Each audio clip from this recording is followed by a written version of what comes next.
Because the downtown one I ordered from, and I don't know much about any order from it. Just was like, tell me something to try. And it was fine. Again, I don't really know. That one's owned by Carver residents, so that's and they have this like strawberry flavored milk that's really good. And then when you go there and you're waiting, they always have free like a chai tea. Oh, okay. A Tai Chi. A Tai Chi. So you just stand there and do some Tai Chi. It's real fun. It's mindfulness. There we go. That one's really good. Good way to make everyone a little more patient for their food. But I like that one too because it's almost like a buffet. No, yeah, okay. Which one? The one by The one downtown. Oh, downtown. Yeah, I just picked up to go that one time again. I don't know. I can't compare it to anything because I'm not familiar with it. But I was like, this is fun. Yeah.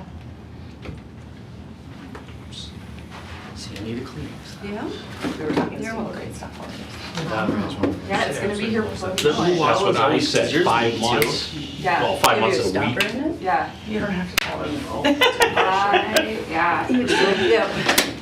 It seems like when It is, yeah. Well, think about it, water in and 2.5 it months, warms the up. days will start getting Yeah. shorter Like, again. I know. Oh my God. PV equals NRT. My kid starts summer soccer on Wednesday. That's easy. Summer That's only can come out of the. I mean, you two a little more today.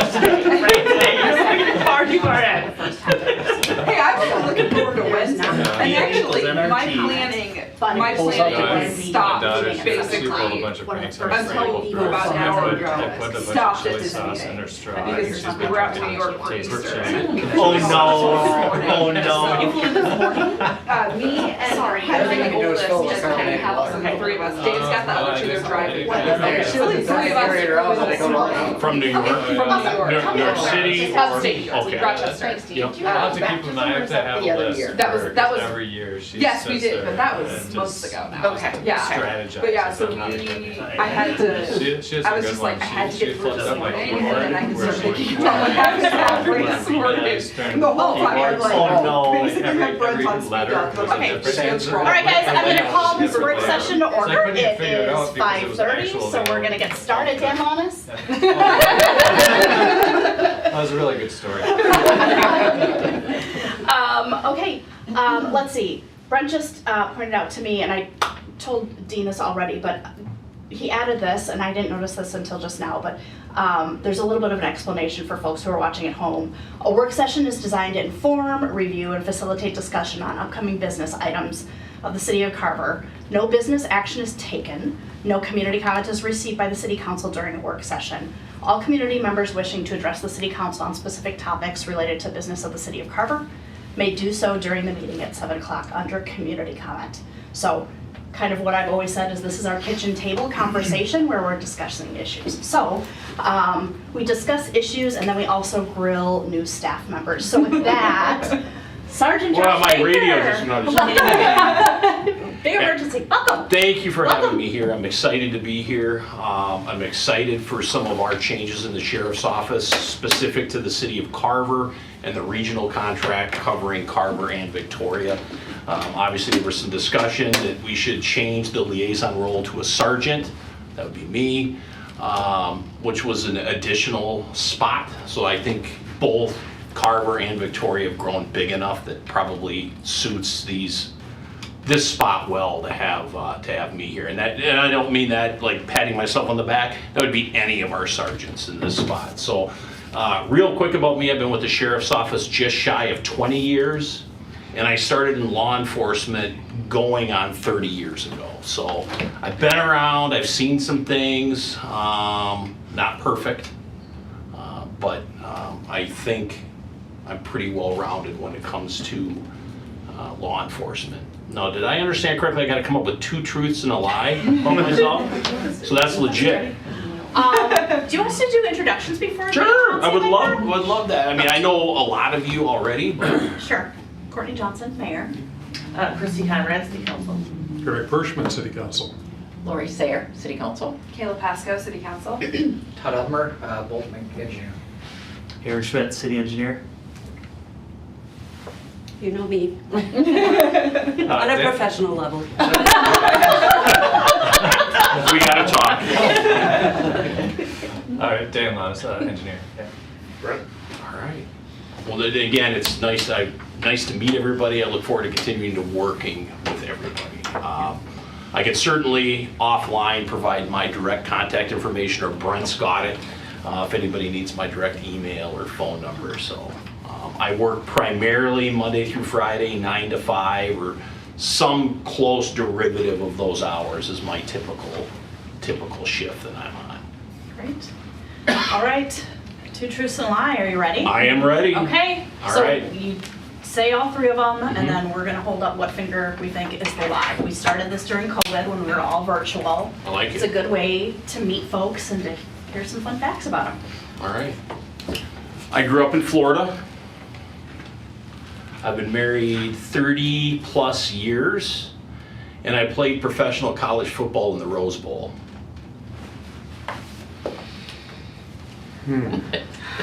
I would feel really bad if that's not true. Well, that's the thing, it's a little bit. Okay, there's a good variety. Can you repeat number 3? I played professional collegiate football in the Rose Bowl.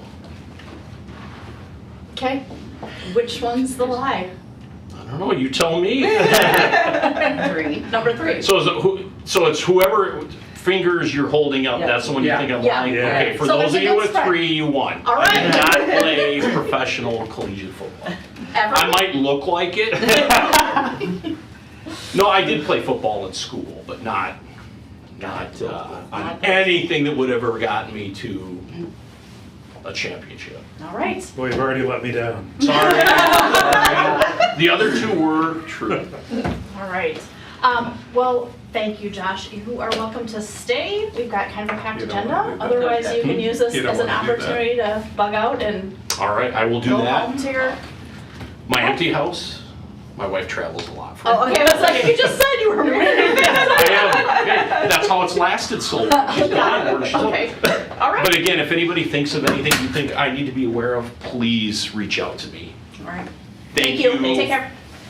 Okay, up next we have the Southwest Infrastructure Project update. Mr. Lonnes, welcome back. All right, well, thank you. I know you've been all Okay. looking forward to this for a while, so I'm gonna let you have it here, an update on the county road.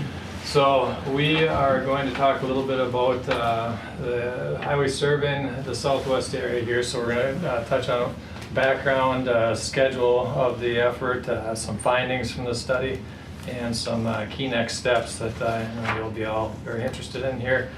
The prior corridor studies touched on this area, so if you've been watching the even council meetings, or some of you were here for them, we had corridor studies done by the county going back a number of years here that came up with some ideas on this area.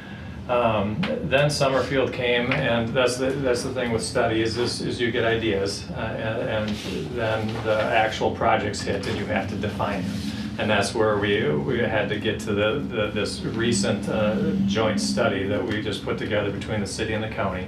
So I'm really talking about the study from the perspective of both the city and the county right now, but the county is the lead agency as it was set up in that particular plan. But the idea of that study was to really further take this concept and bring it to some project planning.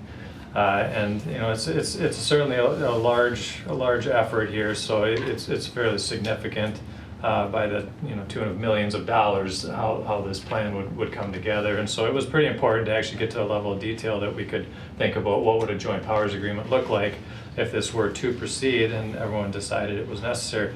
So where we are right now is we're in the tail end of that study, and we're going to give you an update on what it might look like and how we're going to navigate to the next few steps here. So we've marched through the study process pretty much according to the overall plan. We were trying to get to the point where we would have some concept of rough cost scoping by this time, and this is all timed out to the development planning and timing associated with the southwest area. So the number one thing that we'll be talking about here is the next steps are cost participation and joint powers agreements. So when you're looking at the layouts that we developed, think, this is getting into partnership mode at this point here. So we developed these concepts to answer the question, is this what we would want to build? And is this what we want for serving the Southwest area and the city for the next 20 years? And so we're going to be talking a very key commitment at this point moving forward. And we'll show you what this corridor looks like in a second. Dan, before you move to that, so go back one slide. Yep. It's probably not self-evident, but can you share with the council the strategies that are being talked about for resident engagement, both in the city and the township? Because that's being coordinated as well within the confines of this, correct? Yeah, that is. At this point, we have to inform the township of the direction. We've got to inform the residents. There's open house elements of this. We're to the point where we're relying on prior studies that have been public. The AUAR has been public. Folks know about all the things that are happening in the Southwest area from a lot of these various studies. We are to the point where we have a layout that we would be bringing forward to the public. We have not brought this layout forward. That's probably the key takeaway right now, is what I'm showing you is not necessarily out there through open houses. We've relied on prior studies to say this is going to expand to 4 lanes. Now we're getting into the access details in which we would start to share these topics to the public. That is not necessarily where we're at right now. So we wanted to give you the kind of the first look, and then there'll be some additional details shared, and so there'll be a series of engagement opportunities for those folks. And in some cases, there are alternate designs based on the feedback or their situation. If they live close to a certain intersection, there might be a variety of kind of scenarios that the engineering team might walk through with them. Mm-hmm. So as we're looking at this timeline, where are those opportunities? Is it before preliminary design, after? I would say right now it would be before the preliminary design really takes off, after this meeting, and after probably the JPA.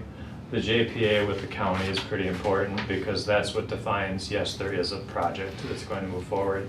Until we get to the point where we're agreeing that a project should proceed, I would say we may not do ourselves any favor by laying this out to the public.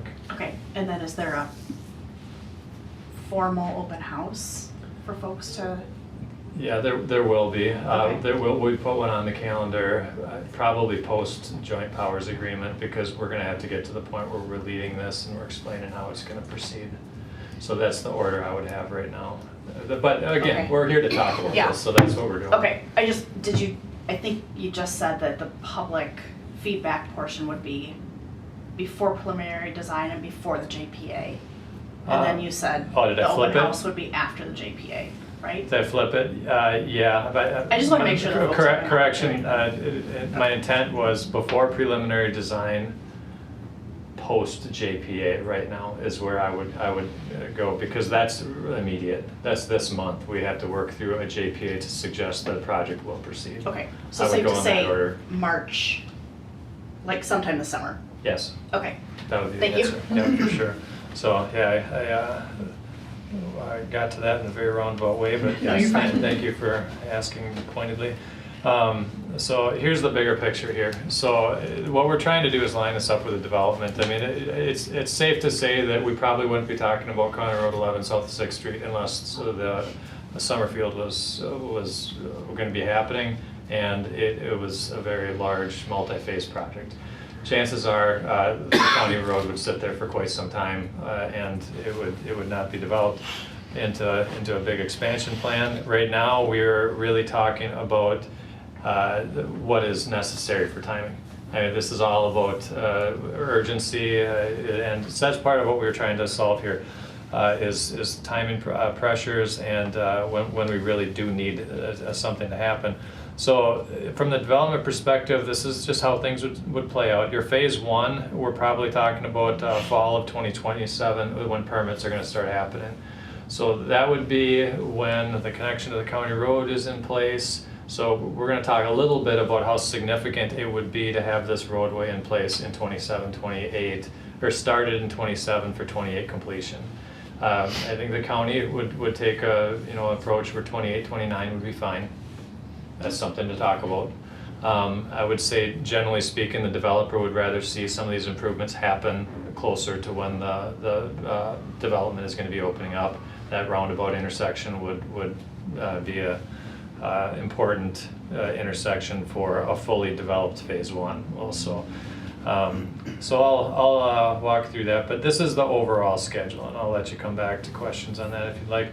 Our goal for the study was to really refine traffic, further detail out the layout so we could get to a cost and phasing and implementation recommendation stage, and then really talk about what should we build now versus what's future. Because it's a big corridor, we wouldn't build it all right away. Obviously that's all based on the needs we discovered here, and here's the key findings. This is the nutshell. Today there's 6,900 trips. Fully built out, we're talking about 2,700 trips. There is no question that's a 4-lane facility. That's well in excess of 2-lane. So we're talking about an expansion that is going to be needed at some point. And so now it's all about when. The intersection of 11 and Summerfield is going to require an intersection improvement. Again, it's all a timing discussion. You can open a development with 2 homes without a roundabout, but at some point in time that's going to become a safety issue at that location with higher volumes, and eventually here would certainly warrant a roundabout or some form of intersection control. And there's other access points, if you look at the long term, that have to be restricted to mitigate the safety risks of a 20,000 ADT corridor, or average daily traffic is what that means. And then a trail system was necessary. So these are the key findings in a nutshell for really what we were trying to move towards. Implementation timing, in summary, which sorry. I'm going to ask you a question. Can you go back to the previous? Yep. Well, this is about the roundabout, and I brought this up before, but I come off of Carver Bluffs Parkway onto 40, and there are mornings where you'll have 10 cars stacked up with the traffic coming down the road. Part of the problem is if a car is coming from 40 out of East Union, they already have enough speed that by the time you see them coming out of the neighborhood, they're going too fast for you to try to get out. You've got to wait for those cars to go by. The cars that are coming off County Road 11, they've had to stop and turn right. So you might get a chance to get out if that car is stopped and turning right. If there's a roundabout there, the concern is they're preserving enough speed going around that roundabout. There might not be enough time to exit out of Carver Bluffs Parkway because they didn't have to stop, they're just continuing on. That may just be my perception, but having lived through mornings where people are going so fast, how dare I have the audacity to leave the neighborhood, you're stuck there. I want to be sure that signaled traffic control isn't the right thing for that many people. So that's just a thought and an observation from someone that deals with that daily. Can I give you a flip side then, Eric? Yeah. So up by, I would say the school, up on 41, where they changed from the stoplight there to the roundabout, because there's traffic coming in all 4 directions, so you're getting, at times, these, wherever you enter from, because that development's gonna be now in place, so that development's gonna have cars coming out. I'm imagining that it would slow down some of those because people coming from East Union are now going to have to wait there because people are coming out of a development, right? Because it will be from all 4 sides at that point at some point. So like when I go up on 41, to me, I actually prefer it to the stoplight because yes, you keep going, but I don't generally come up to that and immediately get to go, depending on the time of day, obviously. So I'm usually stopped there at least a car or 2. Well, another one comes through and then you can get into the system. Yeah, I can only speak to the experience and line of sight. By the time you can see them, it's almost too late to leave. So some of the traffic is coming out of East Union, not nearly as much as County Road 11. So you're worried about the right-hand turn ones? I'm worried about the right-hand turn ones. I misunderstood you. Yeah, because they're not going to have to stop. They're going to preserve that speed. And you'll do a study on this, I'm sure, before you build anything. I'll talk you through a lot of it right now. Yeah, This is this but one. it's a problem, and of course, I get the feedback from other people that live in the Are neighborhood. you talking about 40 and 11 or Carver Bluffs Parkway and 11? Main Street. Carver Bluffs Parkway and 11. Okay. Sorry, I didn't mean to say 40, yes. Okay. So you're suggesting that maybe we need a light at this, where we have a roundabout indicated in these images, so that there will be timing such that people can exit Carver Bluffs Parkway, is that what you're saying? Correct. I think we're getting a little bit ahead of ourselves. Yeah. Let's let Dan So, have more again, just so that we can get to that. Yep. And then we'll resume that conversation. This sounds good. I'll hit on that as we go through Okay. the layouts. We'll have thoughts. Yeah, for sure. Yeah, you came loaded, so that's great. So that's what we're here for. Implementation, things to confirm that are, foundational to this is we believe the intersection of 11 and Summerfield and 40 is very near term. So that is, worthy of project scoping now based on the phase one development. To the north is also the near term. So everything to the north of the main development access up to 6th Street or really 4th Street, we would consider to be phase one near term project scoping. So that would be what we would be focused on as far as any type of a joint powers agreement with the county. Halsey Avenue, could potentially be a near term for other reasons. There's some city interest. The county would not be touching that unless there was a city desire to improve that in any manner. And that would be associated with the Phasing of the development. Yeah, phasing of the development. And then areas to the south would be mid to long term, and that could be 10, 20, 30 plus years out, depending on development to the south. So now we can get into the weeds a little bit here. What you're looking at here is the evolution of that concept to answer a lot of the key questions and address the issues associated with what would we build if we are building something in the near term, and how would we cost this out. So we looked at signals, we looked at the roundabout, we looked at doing nothing, as we always do at 11. This is going to warrant something for sure. It's going to warrant an improvement, and a roundabout was more fitting in this situation for a few reasons. It was speed control coming in to the city, so they do a roundabouts do a nice job of slowing people down, bringing rural high speed to a lower speed environment. Number two, it offers a turnaround. So with the access points to the north, there's going to be reductions is a key issue. So if you look at like Overlook Drive, for example, that does not have another outlet, and so this is not well set up for a left in, left out. At this point, this would be more geared towards a reduction for this access point. Without any of the alternatives, the roundabout offers a nice turnaround, so you effectively maintain a left-in scenario. So they would not have that left out, which would be one of those comments, related to public. And how far do they have to public. go to then? Well, they have to go up to either Carver Bluffs if that's left open for a U-turn, or they have to go all the way up to Old Main Street West. Main Street West, as it's called now. That is, okay, but then now they're gonna be stopping, if we're talking about those traffic levels being 20, whatever it was. 27,000 in the 27,000. And now you have people in the left-hand lane who are gonna be whipping U-turns into 4-lane, or into another 2-lane traffic.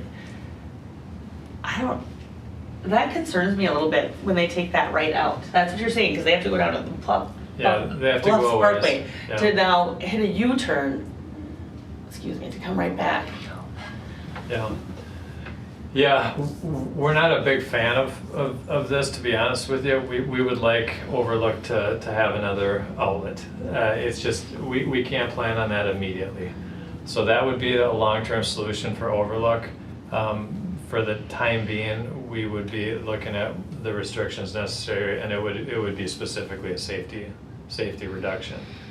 And we talk about whether or not we have to do this day one, or whether or not this would be a reduction that we would do, you know, in you know, a certain amount of time based on accidents. But the problem with some of this is you hate to have a fatality be your trigger for doing some of these things. So we have to look at it pretty proactively too if we think there's a real risk.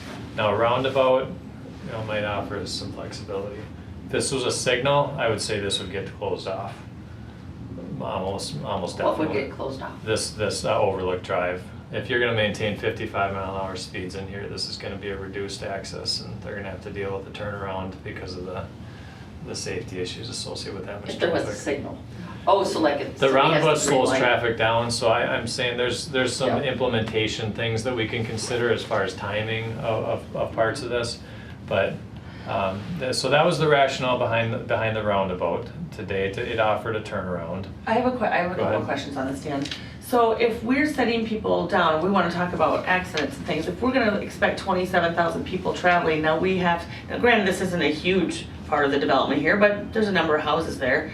They're going to be sitting there. Now, how long are they going to have to sit there to wait for traffic? Because this isn't controlled down here. Yeah. You have people going 50 miles an hour, and now you're going to be sitting, waiting. It's not a true J-turn. It's just a sit and wait till you turn. So that scares me to have it look like that. Yeah. Is there any way that I can read between the lines? So we've got Tommy D. Tom's spot on the corner here. I don't know who owns the next parcels.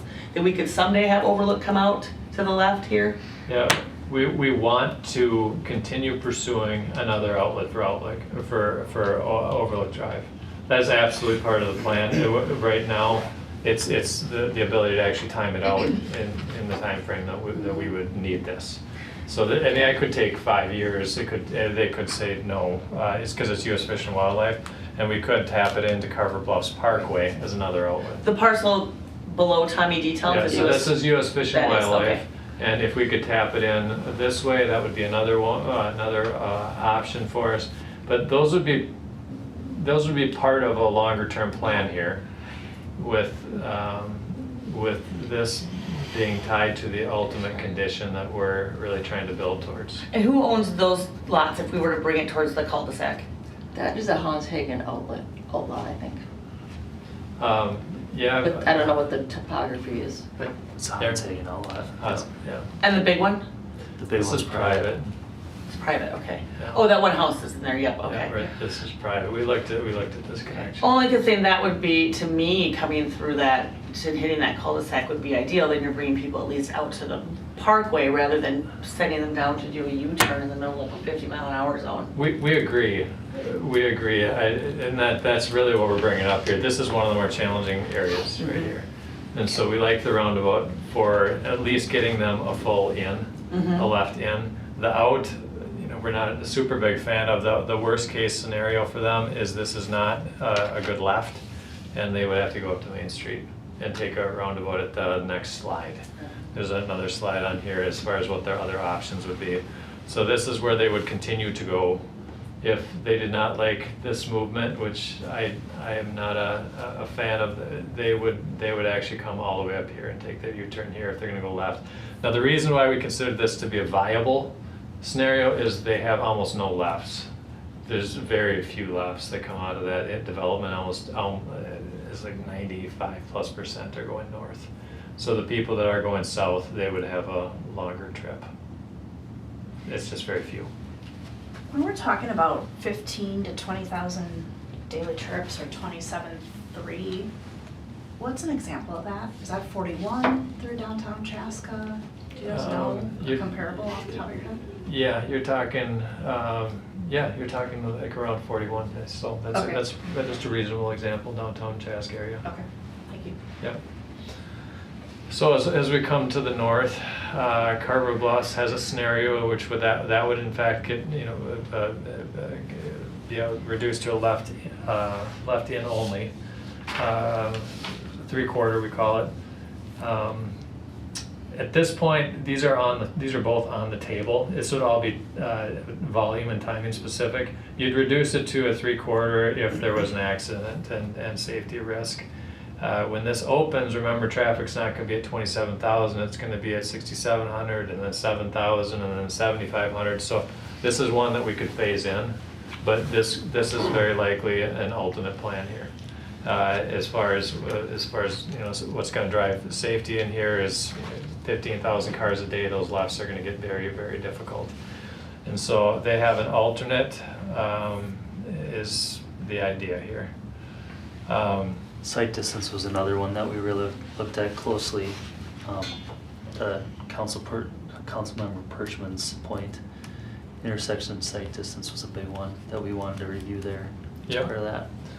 Yep, and so the park access 3/4, with the idea that they can have their left in, left out is managed at this roundabout in the same way. So that's one of the advantages that the roundabouts gave us, was the ability to manage these access points along the corridor that eventually will get to be very challenging if they're left full. And so there's a safety element to these locations, and then of course the mining trucks. Yeah, would you mind going back to the previous slide, walking through the Carmel Yep. option and alternate? Yeah, this one would also be a reduction in time as opposed to a full left in and left out. So the idea here would be to start to plan this into the development such that this was closed off, and then they would have an out through the development. I think there's various reasons why that would be supported by both the residents and possibly the developers. So we are looking at this as a reduction, which will probably drive an outcome of cul-de-sac here. And that's again, a implementation and Why planning. would we take that into a cul-de-sac? If you can't turn left because there's a median in there anyways, why wouldn't we still have them taking a right turn to get them out and relieve some of the traffic that'll be in the development down the road? Because that road's already there. Some residents along that stretch have asked for that as an option because they prefer not to see new development traffic go down that road. Cut So through. they're afraid they're gonna come in and then travel to get to there, okay. Huh, okay. Yeah, so if we had support from this on both sides of it, the development, the residents, closing an access is clearly the ideal when you're talking this many cars driving through here. So, and then of course we've got a trail system east side of the road or south side of the road, east side, and then an underpass just north of the roundabout is thinking right now. So this would be the basis for some cost split discussions. That doesn't mean things can't change. It's what we needed to start costing this out and deciding how much this project would cost if we were to do it. So then remember, from the county's perspective, they're gonna put money towards an improvement, and it's more efficient for them to build that improvement the way it's gonna be for the next 20 years than them to do little spot improvements on this. So they're gonna look at this as a corridor improvement that has to happen now, even if it's really only driven by an intersection improvement at Summerfield. I have another So- weird question for you. Yeah. So, because I don't have the overlay of what Surrey's gonna look like, but why is Mount Carmel up there have to even connect into that development? Because I can't picture, unfortunately, but It's on the how it's first. Is it? Can you go back? Go ahead. Oh, the first Yeah, one. that's it. I'm not sure. Let's see here. Back up It's here. right, Yeah. is that right here? Yeah, that, okay, so then I was just curious, why does it have to connect in? Well, it doesn't have to if we leave it open. You can, if you leave it as a right in, right out, they will perhaps complain about that it's not ideal, turnarounds in order to maintain their left movements. Oh, they'd have to go to the roundabout anyway. Yeah, they have some longer turnarounds, and then I think the big issue is I believe that would be a very attractive way in to the development. And so we would have to specifically try and prevent, that from being, it's gotta be closed off on one end or the other, so. Yeah. That's why I'm asking, because is there a reason that Summery has to even connect into Mount Carmel? Well, one of their roads will cross Mount Carmel, so Okay. then you'd have to They have Okay, to go that's what I somewhere. need, yep, thank you. Okay. Yep. So we had plenty to still talk about on this, but we had to get to the point of how much would this all cost? And so in order to get there, you gotta lay in trails and really think through what this thing would look like. So I would say this was more of a step in the preliminary design direction to try and get a cost. And so we are now to the point where we have to decide, is there going to be a project? And as far as the county is concerned, this is going to absolutely justify a corridor improvement. The city has got arrangements with the developer where they've got to contribute to the intersections. We are going to be soon talking about what's this going to cost and who's going to pay for what. So you know, I can keep walking through the layout and we can talk as long as you'd like on all this. Before we have the money but- conversation, Yeah. can we, I feel like I cut off the Carver Bluffs Parkway conversation, so I wanna make Sure. sure Eric and Kayla, you guys I wanna make sure you guys are heard. Do you have any more comments on that? Well, I understand the value that roundabout brings, but I don't know how that changes the concern about speed. It would slow down people coming from East Union. You're right, a roundabout would do that. But it would speed up traffic coming from County Road, from, that Jordan traffic. So, Can I ask a clarifying question? yeah, Because like right now, if you come from Jordan, they come to a T and they have a stop sign. they have to stop. So now they have to stop and then take a Right. right versus with this proposal. It keeps their speed going. It's like I said, it's a challenge when people are coming from East Union to be able to turn right. So you say north. Correct. Yeah, so they're coming north and they're high speed. Yeah. Yep. So So you have to wait for those people. What you're gonna see here is Yeah. once it splits up into 2 lanes, you're gonna have more of an opportunity to hit a gap here. The fast traffic might be in the left lane. You might have the right lane now open. Number 2, the people are going to probably pick their intersection. I mean, you could come up to Main Street as well, if it was difficult traffic conditions, and that is an ultimate. Yeah, and Likelihood. that happens. That is an ultimate likelihood here in which there's an alternative to this intersection, such as where the 3/4 would come into play. If it gets to the point where that left is just simply not safe anymore, it's going to be at the roundabout that left is going to occur one way or the Yeah, I'm other. not so worried about the left. I agree. That's a small percentage of the traffic. Yeah. It's being able to time it so you could take a right in, out of the neighborhood. So is Yeah. it just one lane going through that roundabout, or is it doubled? Because Two. I see what you're saying, so it is 2. Two Okay. throughs. Okay. Because I was thinking, once you said that, like the 2 lanes, now you Yeah, have a that- little bit more space, but It only looks like one in this. I know, that's why I was image. asking, because of the image, it looks like it Yeah. narrows down to 1. It is 2 through north and south. It's intended to be two. Okay. Yes. Yeah. So, to your points, one of your neighbors reached out to me and asked, I'm just gonna read this word for word, I respectfully ask the city and county consider the following as design decisions are made. Number 1, a focused safety analysis of the Carver Bluffs Parkway and County Road 11 intersection, including turning movements, sightlines, speed environment, queuing, and heavy truck impacts.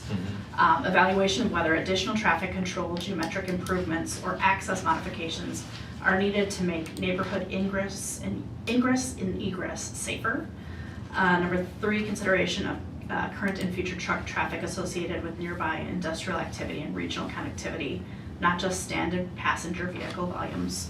And then number 4, clear communication with the Carver Bluff residents about how access and safety concerns will be addressed during the preliminary and final design. Courtney, I'm sorry, the third one, were they talking about the truck traffic? I think it was the third one. They wanted to make sure we consider the truck traffic, or Yeah, like, You're gonna see that. not just passenger vehicles, I think is what they're saying, so So like probably gravel pit traffic. for the maybe, roundabout, or just making sure that specifically at the intersection of Jonathan Carver Okay. Parkway and Carver Bluffs. Yeah, we agree with the comment. All that was analyzed in this process, so it's a good thoughtful comment. That being said, I think the challenges at this point is we are now to the point of laying out plans that the county and the city are really gonna have to agree that, yeah, I think we're gonna advance on something here. Subject to some amount of change that we could have here, like I said, we have to pick intersection types here, which would impact the response to those residents. Right. So that's where we're at right now, is we just are trying not to get too far ahead before we've decided, yeah, I do think we're gonna have to proceed with something here. The other thing that I don't think you went through, it says park entrance closure concept. Tell me more about that. We had, let's see, we had an access point coming off of Main Street in which the park access was fully closed. Okay. So all that is a discussion of if we were to close this fully, get rid of this, how much savings is there, and could we put money towards a connection on Main Street? Is it worth it? Is it financially preferable? Could we, the county, put money towards a Main Street entrance, could or there could it be- be the city? It would end up being both. If there's some county savings to close this access, in which they could put that towards an alternate access, and then is there a city cost for sure to Okay. get across that creek? That- And so that's how that works. I want to be mindful of the safety concerns there. And that park is literally 6 months old, and we worked really closely with the county in determining that access based on some of the challenges of entrance on Main Street West. So it's a little like, let's figure it out, but I don't know that we want to pay twice for entrance to that park. That's why I think the 3/4 is the leading option for us. We think it works just fine. Okay. And And that would be day one, 3/4. yeah. But It's a full Carver- access as far as I'm concerned, because your left is just up the street. Okay, but Carver Bluffs Parkway would not be a day one. No. 3/4. I don't see that happening, because they would, day one, they would have an alternative to go over to Main Street, and they could decide whether or not they wanna, Okay. to go up to that intersection and wait it out. Again, this is not opening at 20,000 cars a day, so Sure. you can still continue your typical patterns for now. Okay. But again, topics to be refined. So that's how we've got it right now. So to wrap this up here, we are now to the point of master planning to the south. This is long-term what we think is going to happen to the south. But if we were really to get into the details of the next steps, I would say this month and May, we really need to talk about cost shares. There's some pretty dramatic variations in cost sharing that would happen based on interpretations of, or determinations of whether development driven or whether this is a corridor improvement, the city, county. There's some big differences in the numbers. And so that has to be worked out. I mean, this is a $15 million project. It's a big job. And so that's where we're at right now. Thinking of this kind of as phase 2 of JCP for the city of Carver. We did phase 1 in 2021. Yep. I feel like you're alluding to a different cost match than what we had 5 years ago. Yeah, well, I'd hope so. That was pretty high. I mean, you had a lot of money into that north one, and so I don't believe you'd have as much in this one. You had a lot of utility. There's a lot of stuff in that Okay. one. I'm hoping this would be a little bit more favorable, but I. Okay, so I hear you promising. There you go. That's great. Again, there's a lot of swing in this depending on how the cost participation rolls out. And the Okay. developer driven is a big shift in how this would be looked at. And you're So- zooming in on just one phase of this project, because you have already talked about extending utilities down to this section. So that's the Southwest Infrastructure Extension, so that's, I think we're estimating like 5 million. And then 2, you're extending utilities to the public services land. And then within this, the confines of this, the roundabout is a developer-driven cost, so all the city's costs will go into that. But the corridor north of the road to Jordan, if you will, to 4th Street, is a corridor cost, just like the city had with the north part of Jonathan Carver Parkway. And that's where the cost share policy that the county has will drive that. So fundamentally, it should be the same. It's just, as you get into project details, there could be some teeth gnashing over certain elements of that cost share policy and how they apply to this situation. Okay. But fundamentally, the methodology is the same. Okay, great. Thank you. I have a question. You keep mentioning developer driven. Was the first improvements for Jonathan Carver Parkway, No. what was that considered? Just because the new elementary A school? or CIP project, capital improvement project, For the city? the county. Oh, for the county. Yeah, that's where we are at this point, is if the county had it planned and we entered into a project development process with a planned county project, Okay. that would be a different number than if they determine that they have to build a county road because of the developer. Okay, versus that was part of their CIP, they were gonna be doing it, and now this is, Exactly. maybe we might need this sooner. It's more like Developer if there's a driven, spot, a trigger that Mhm. they're just reacting to, they can say developer driven, and then they look at a different cost participation scenario. And so, there's still discussions to be had on this. That's why I'm not laying out, here's the numbers, because they swing a lot. They swing a fair amount in 7-figure type differences. And so that's where we're at, and it's not probably the update you're looking for, which is how much it's gonna cost. I can tell you this is, you're into the millions of dollars for planning. It's just, again, how many is subject to a lot of those calls that have to be had with the county.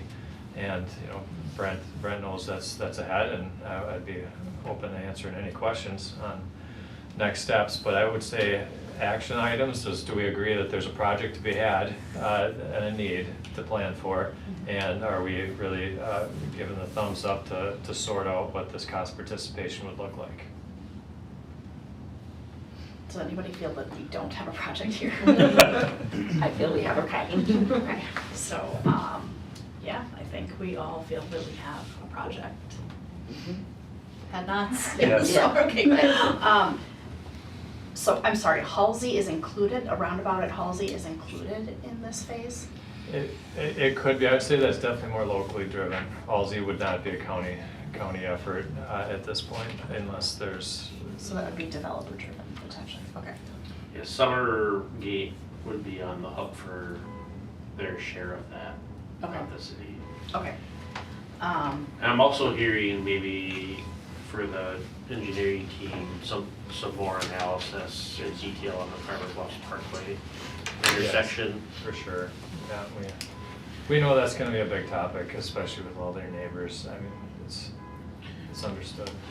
And we're at this, like, we really felt strongly we wanted to get this in front of the council, but it's also conceptual enough that we haven't drilled down on any one detail, like this is what it's gonna be. So there's gonna be a gap between now and resident engagement, because we don't wanna take a half-baked plan to them without feeling confident in the data and the analysis that went into a recommendation. Yeah, so question one was, do we have a plan? Do we see a project here? We said yes. What was question number two? A thumbs up to really enter into the JPA discussions with the county is really what it comes down to. Yeah. Okay. So. And you have all of this conceptually planned within your long-term financial plan. Like, there are numbers baked into that plan for funding the elements that the city would have to pick up. So. Do what you need from us?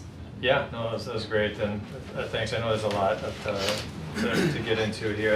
It's not going to be your last chance. Okay. So I think you answered the key questions, and hopefully you feel much more informed here. So Okay, great. that's it. Thanks, Jen.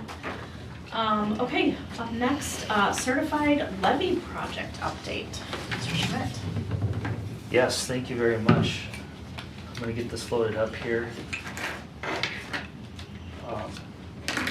As I'm doing that, maybe Dan's gonna do a little quick intro here. Oh, on this, and then I'll get this pulled up, so. Sorry, the transitions are happening. Yeah, I mean, we prepared this specifically with the understanding that there's a lot of folks that probably have questions about numbers, and understand that there's been some surprises as far as what a city obligation might be. I mean, this is gonna be a solutions discussion, but, you know, again, we certainly would wanna offer our apologies for any surprises that you felt or anxieties about the cost of the effort. You know, sometimes we have the advantage of lots of information in our head and lots of plans.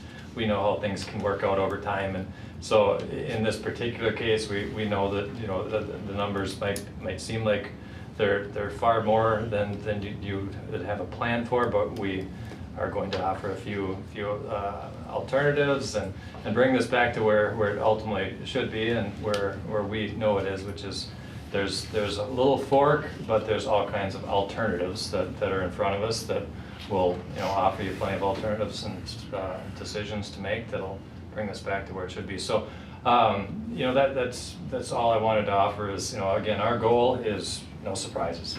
So if we miss that, you know, our apologies. But that's about it here. We have all kinds of good stuff to talk about here, and if there's any questions on that or concerns, feel free to throw it out.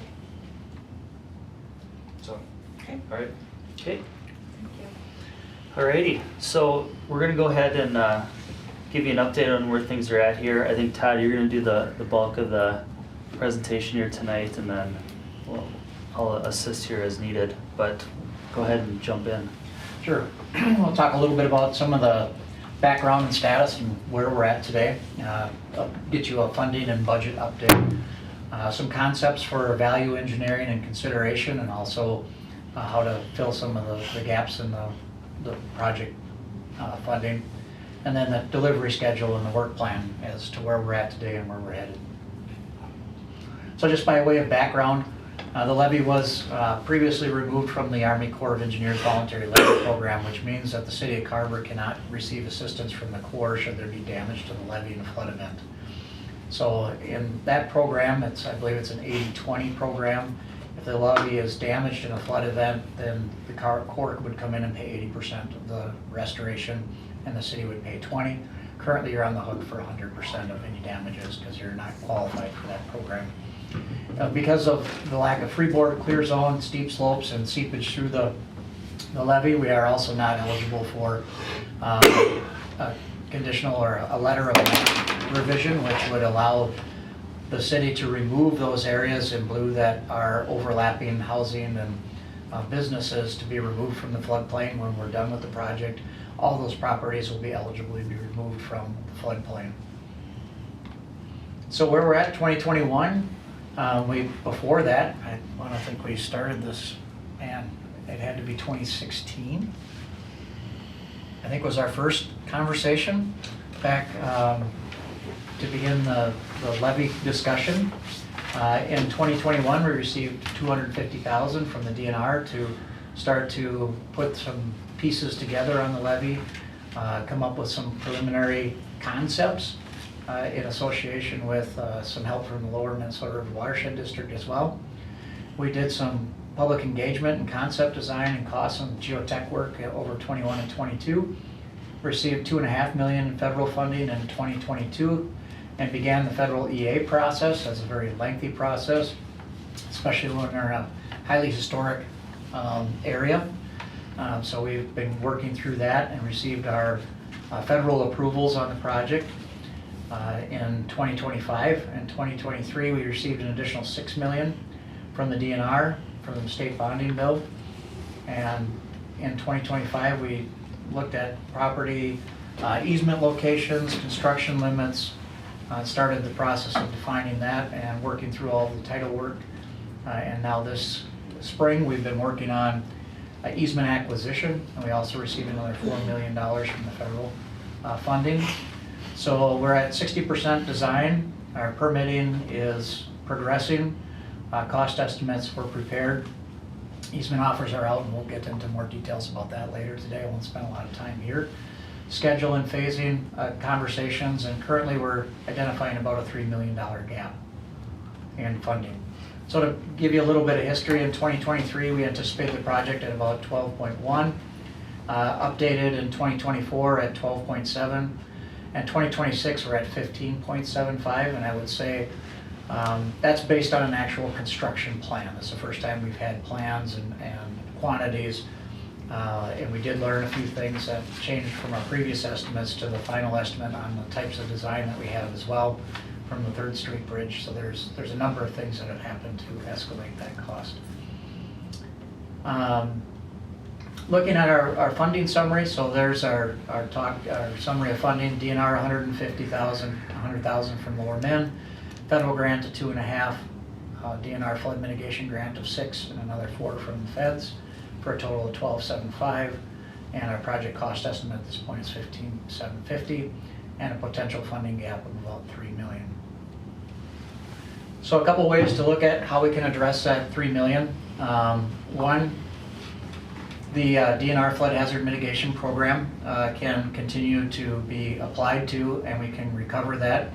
The state of Minnesota has not fully funded, not how I want to say that. They have fully funded every one of these projects that they've started and initiated. They have not stopped funding the projects once they're underway. So there's a really strong chance that they will continue to fund this. We feel they currently have about $500,000 in cash in their account today that could be Carver eligible, and then additional funding would have to come in future years.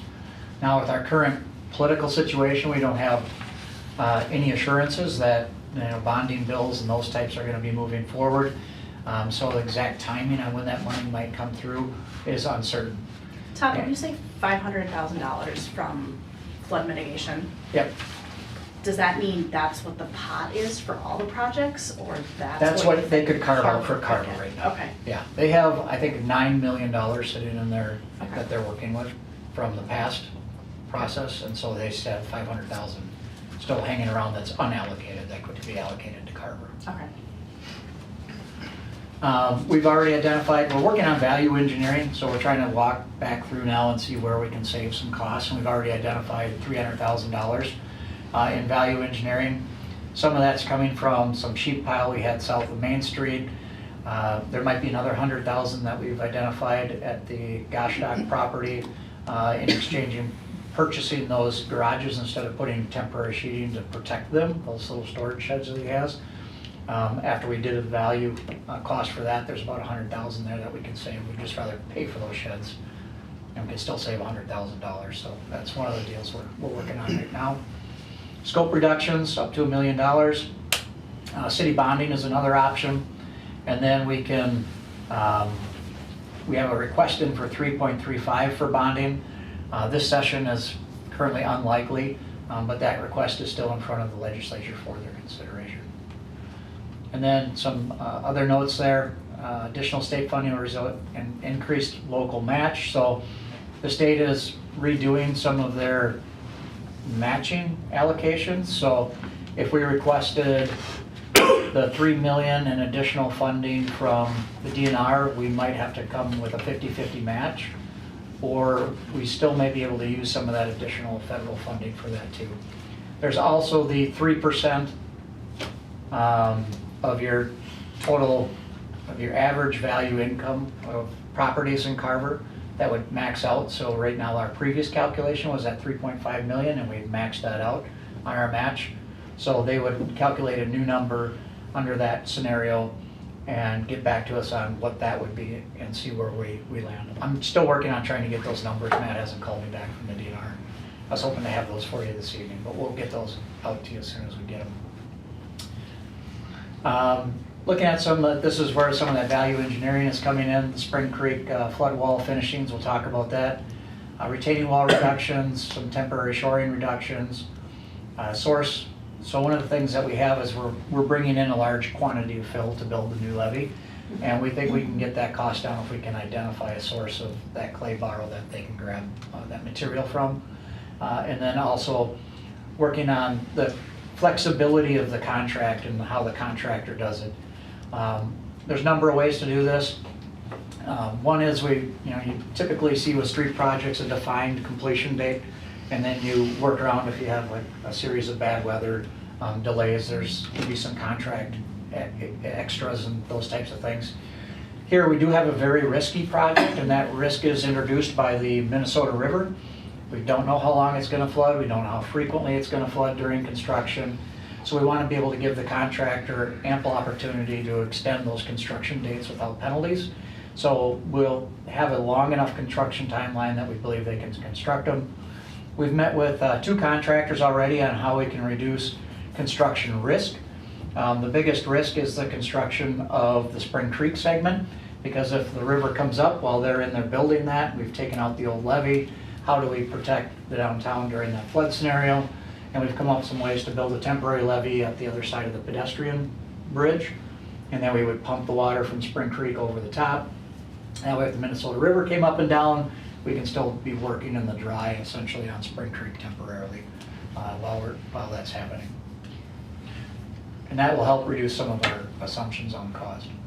We still have we also want to reduce our contingency. We currently have $1 million in contingency. We want to get that down to $500,000 if we can for construction. That'll also lower our gap. Todd, just so I'm clear, when you're talking about city-sourced clay, that means literally from a property that we own and digging it and trucking it and hauling it and bringing it down here? You own, or if the county has a project where they're going to generate fill material, we're going to look at projects that are nearby that we can possibly source that material from. Okay, and we would be doing whomever a favor by taking it off their hands? Yes. And putting it, okay. Yeah. Just trying to make it Do we cheaper have- to build, but yeah, go ahead. Do we have to do though, like, soil studies on it, and do we have to make sure it's worthy to be moved? We have a minimum specification for it, so we'll test that material for it. Yeah, it's a pretty simple test. And the material that we have to bring in for the levee isn't something that is specialized. It's a common material that's available in the county. I don't mean to sidetrack it, but the $1 million contingency statements are very important because when you look at planning a job, they're still carrying $1 million in there in uncertainty. So if you look at a $3 million gap under a bid scenario, as you get into like we have to see how this bids out, that's very key because that 3 is actually legitimately in our brains 2. But we have to still plan for 3 because we don't know how bids are going to play out. So I mean that's a real. So we're actually within 2. Can we get it down to 1.5 with value engineering? Can we get it down to another 1 with scoping elements?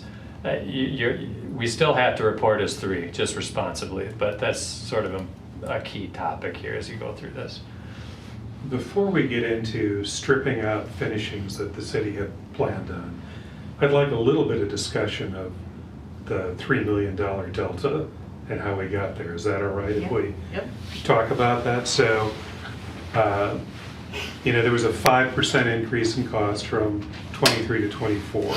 I imagine that to be just a general overall cost increase. Things go up in price. Then it's a 19% jump for the next 2 years. And you said it's because we didn't really engineer this all the way through. But I think we thought this had really been engineered all the way through, and that's how we had a target to go to. That's the numbers we used to ask for the money. Is that not correct? No, I would say that's not correct. We didn't have engineer plans at any point until now. That was our best guess on retaining walls. And I can tell you where the $3 million came out is when we did 3rd Street Bridge, a couple of things came evident with the soils there. We had some vibration issues and concerns. And we were looking at doing pile-driven, supported flood walls on each side of the channel. I remember that, yeah. As we started getting into that, we realized that's probably not going to work and protect the historic structures adjacent to it, and it's going to create all kinds of construction issues and related problems. So what we've done is instead of having 2 separate walls, one on each side of Spring Creek, we now essentially have a U shape. It looks like a bathtub, we're calling it the tub concept. And that has a lot more concrete in it than the other option. But it has a lot of other positive benefits from the standpoint of, if you remember the flood that we had in 2024, we had a considerable amount of seepage that came across the ice cream and behind several of these stores. Like they had some pumps in the basements, and we were pumping them out, and we were trying to get that seepage water out. That tub wall will eliminate a lot of that seepage, so we can have less seepage than that. Constructability will be easier because the soils will support it. We don't have to dig down as deep, so we don't have to get as close to the structures either. That's added about somewhere between $800,000 and $900,000. So let me stop there for a second. So we knew that you knew, we were gonna have to change course and how this levee was constructed from what we learned in that. But that came out a while ago. It seems like if we might have had a alert to say, hey, this is gonna cost more when we were asking for the money, because you understand the position we're in. We're not Absolutely. really gonna be able to go back and say, oops, we didn't really engineer this through to know how much we should have asked for. Well, I would say it's a timing issue, that we didn't actually design it until last winter, where we actually got in and started designing the steel and the section and working with the geotechs and what the footing foundations and that will look like. And this is the first time that we have actually gone through with a design, because we haven't had one, and did all of the takeoffs on the quantity of concrete, the quantity of materials that we're going to need for the construction of the project.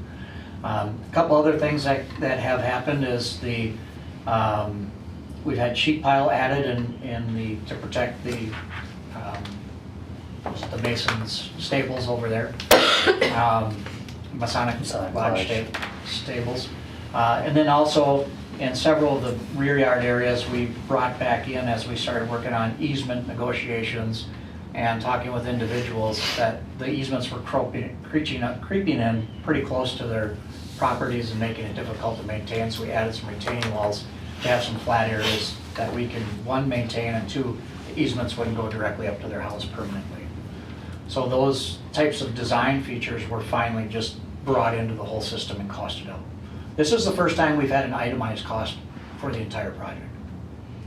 We were working on square foot costs based on assumed cross sections up until this point. So, go ahead.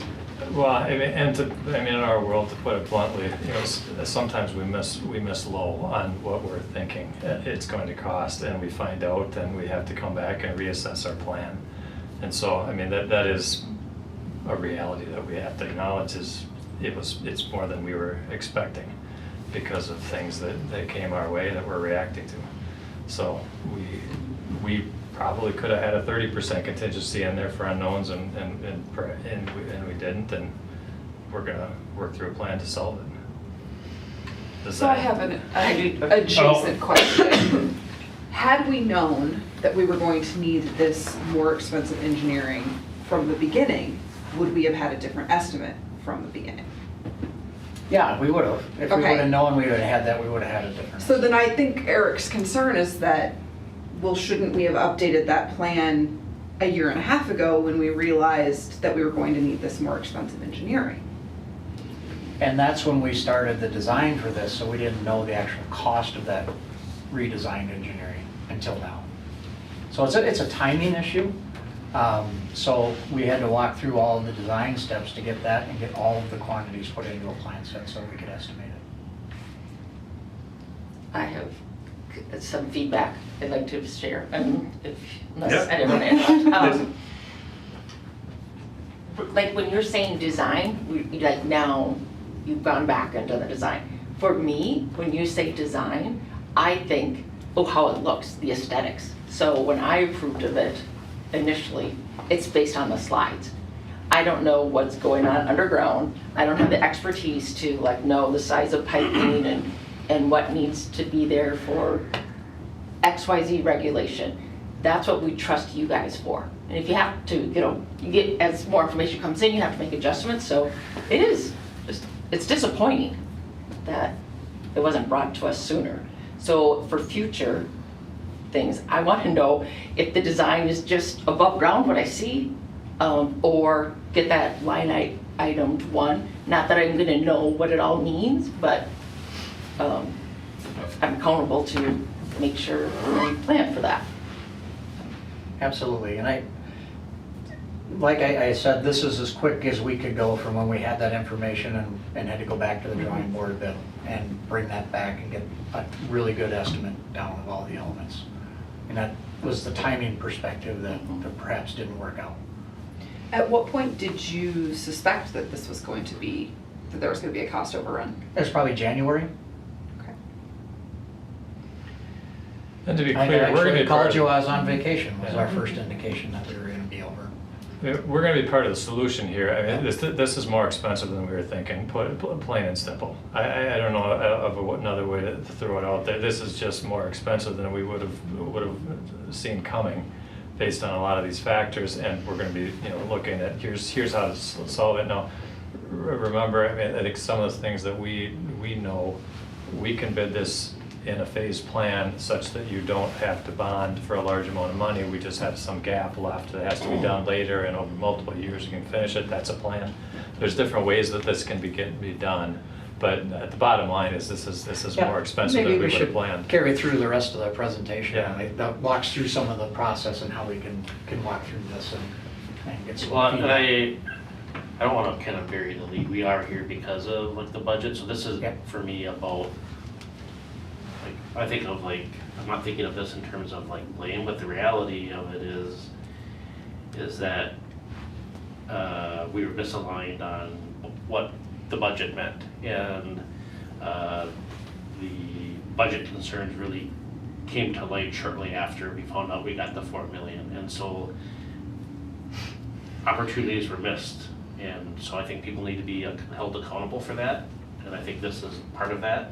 And we have to talk about solutions, because we probably would have asked for more than 4 million if we knew that. And so I think that's the genesis of Well, some of of course the it concerns, is. right. My term on city council has been filled of going to the Capitol and asking for money and reminding folks we need money.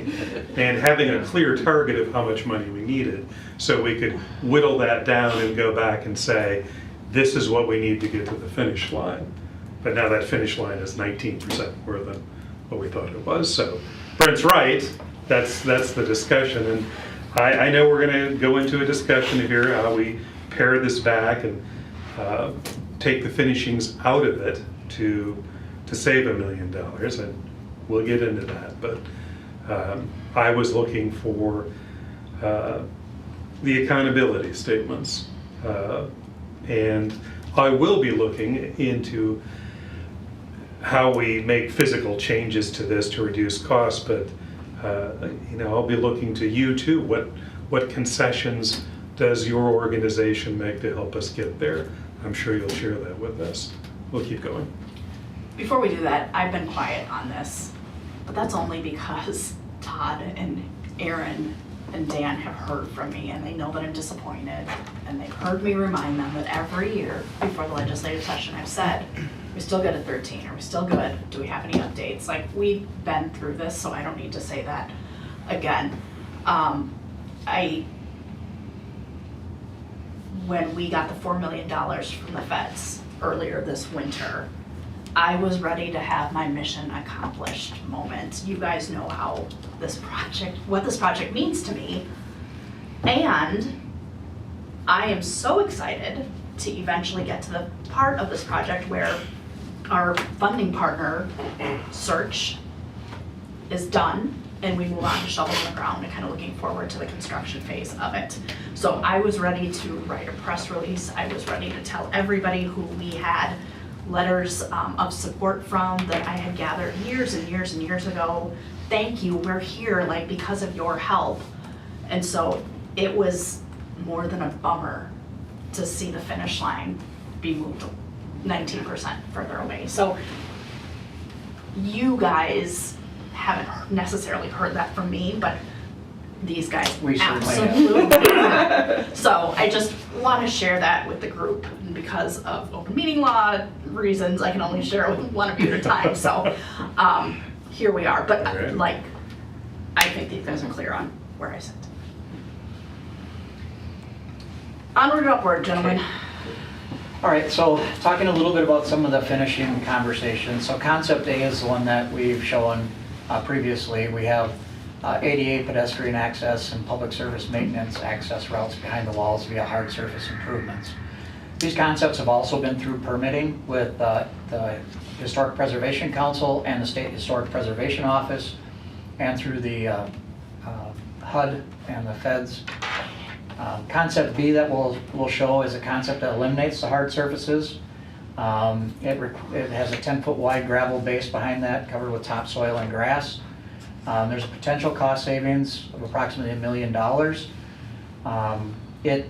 This concept has not been approved by HPC and it has not been approved by SHPO, and it may require us to go back and open up the federal review process. And then also the concrete walls, the obstructions that they are will be 3 feet higher without the railings. So it'll be, look more like a mass wall as opposed to an area that you can view. Next one.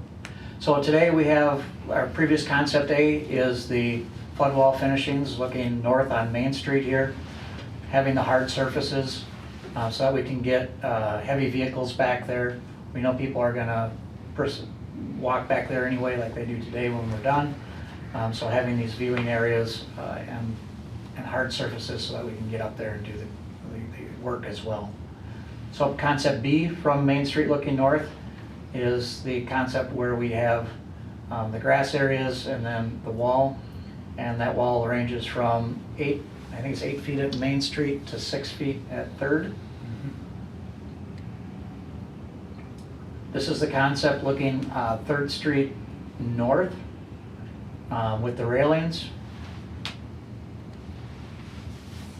Concept B, without the railings, I believe it's about 6 feet here. And then Sorry, which one was this again? 3rd Street. 3rd Street By the ice cream north, shop. by the ice cream shop.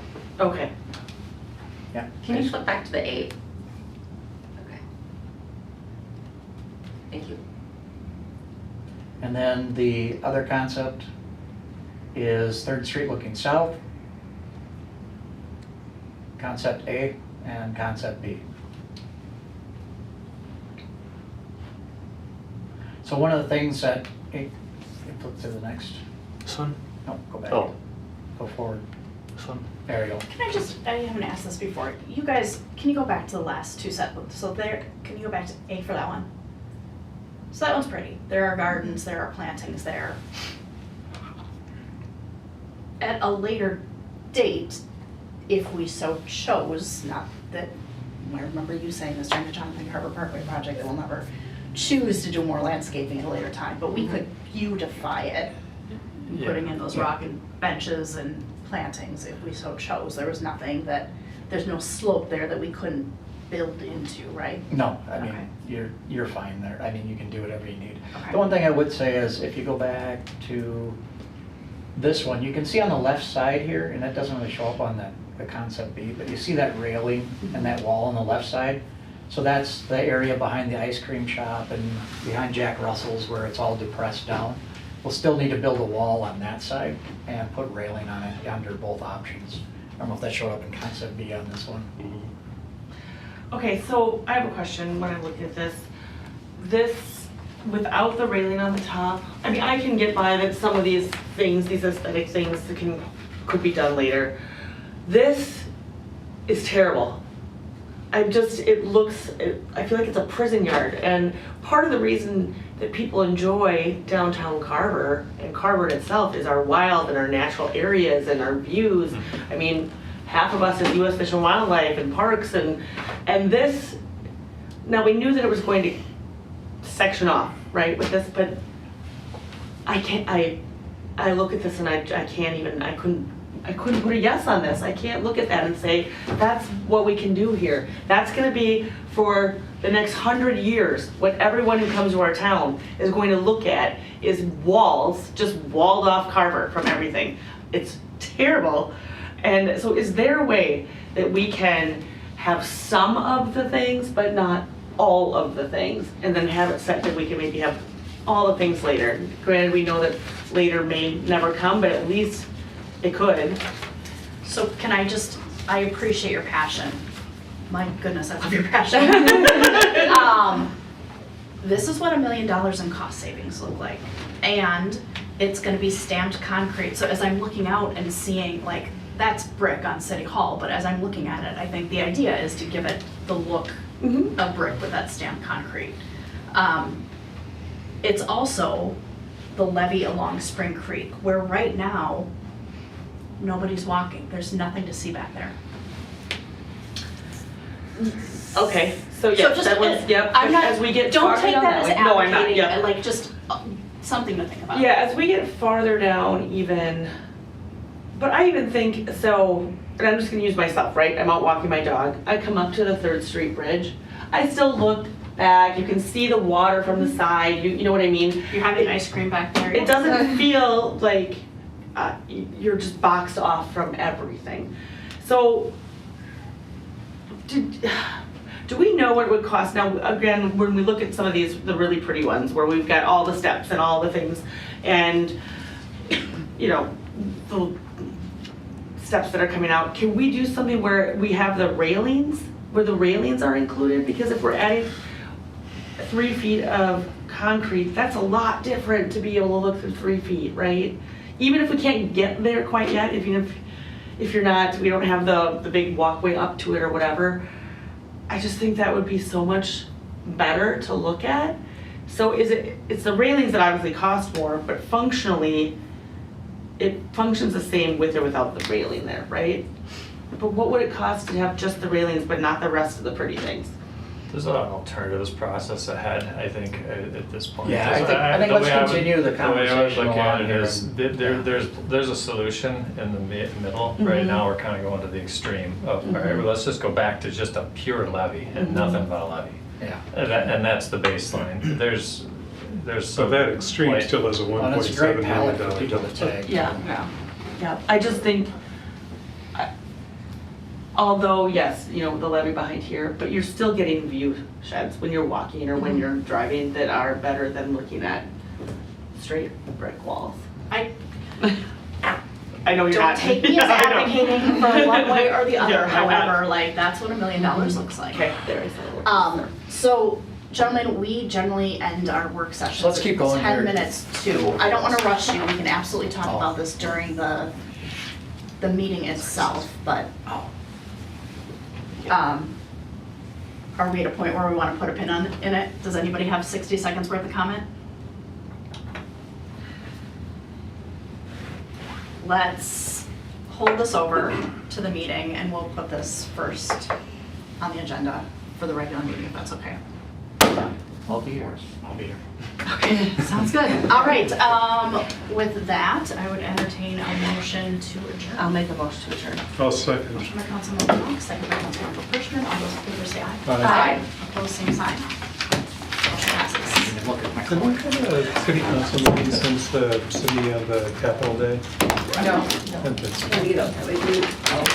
Yeah, when you said that, you. It's been a while. I know for a fact that I haven't been for a City council meeting since the Capitol Day. Yeah. The day before we. Yeah. I shared Oh, yeah.